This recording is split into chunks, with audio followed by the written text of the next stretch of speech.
This process that you have gone through with Leo and the book, and going through your history here in Louisiana, and really the book gives an impression of the way you thought, and kind of takes us through different stages of your life. What is something about you that people don't know? Well, I think they know everything there is to know about me. I've been exposed, excoriated, talked about. But outside of that, outside of the picture that media will paint about you, you have been a public official for. What a lot of people don't know about me. Yeah. I care. Period. I care.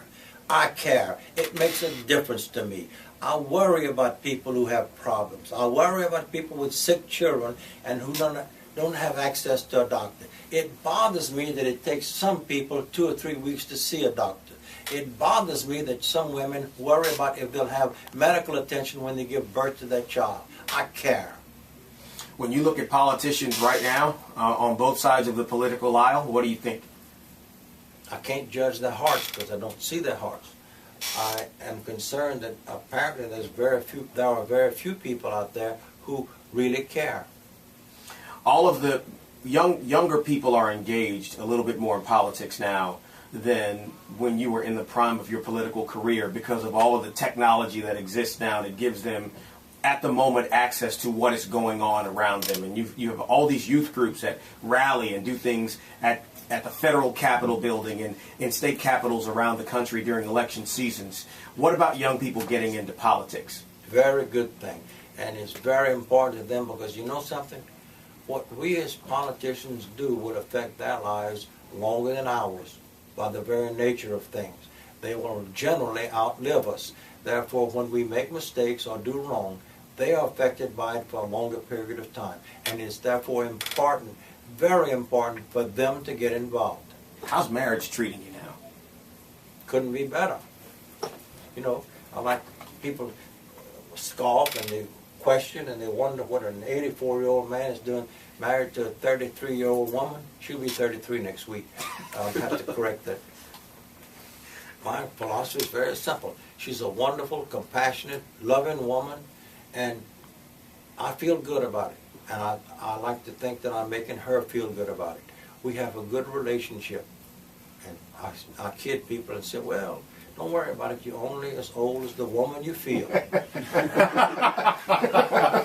Some of the one-liners over the years have been pretty classic. Any one that stands out into your mind? I think after the verdict came down, I watched you on the steps of the federal courthouse saying, and I can't remember it exactly, something along the lines of, sooner or later, if you stand by the river's edge, the body of your enemy will come floating down the river, or something like that? That's a Chinese saying. If you stand by the river long enough, the body of your enemy will come floating down. The feds stood by the river long enough. But you know what? My body came floating down, but it wasn't dead. It wasn't dead. I said when this thing was over that we would see you again doing interviews and being out again, because I just think you had the willpower to get through this. But any other one-liners, any other incidents, because I know other politicians that you have met. For instance, say Bill Clinton, who is a colorful figure himself. Any stories about him? Yes. When he was running for president, he came to Baton Rouge for me to endorse him. I was governor at the time. I met him at the airport, and when he got off the plane, his aides told him that Jennifer Flowers was on television, national television, saying that she'd had a 12-year torrid love affair with him. And he got in the car and said, what in the world I'm going to say? That's all the press is going to want to talk about. I don't know how you knew that, but nevertheless. I said, well, I'll tell you what I'll say. I don't think you would, but I would simply say, nobody has a 12-year torrid love affair. 12 hours maybe, 12 days, but no 12-year torrid love affair. Oh, I can't say that. I didn't think you would, but that's what I would say. Any other national public figures, colorful like that you've met?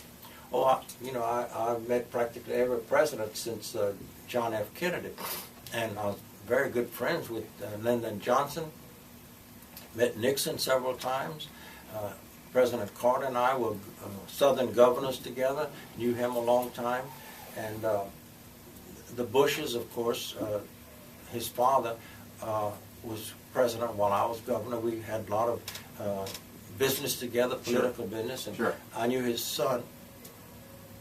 And I never did meet Obama, but you know, he's a testament to the political process in America, and I think it's great that our nation is such that a person can rise to be president regardless of his race and regardless. You know, I remember when people said John Kennedy couldn't get elected because he was Catholic. Yeah.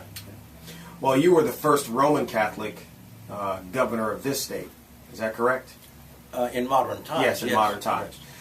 Going back to George W. Bush, were you disappointed, angry at all? Because I know that Bennett Johnson, John Breaux, and others were trying to get him, including his father, trying to get him to pardon you or commute the sentence. I wasn't bitter or angry. After all, it was his call. If he decided not to do it, he decided not to do it.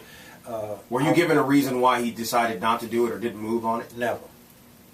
And your thoughts were when it went by? Except that I know that an application of a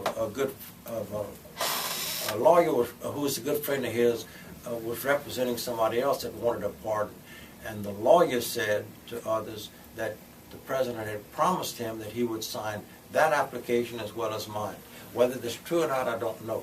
But look, I knew it was a difficult thing to do. It happens very rarely, and I was prepared for him not to do it. Well, listen, we appreciate you coming in here and spending time with us. Hopefully this won't be the last time you do this. Hopefully we get you back at some other point to come and sit with us and talk with us. It's been a pleasure. Oh, thank you. I appreciate it. My regards to your listeners. Thank you. Former Governor Edwin Edwards here on WJBO. Thank you, sir. All right, thank you. Very nice. Very, very nice.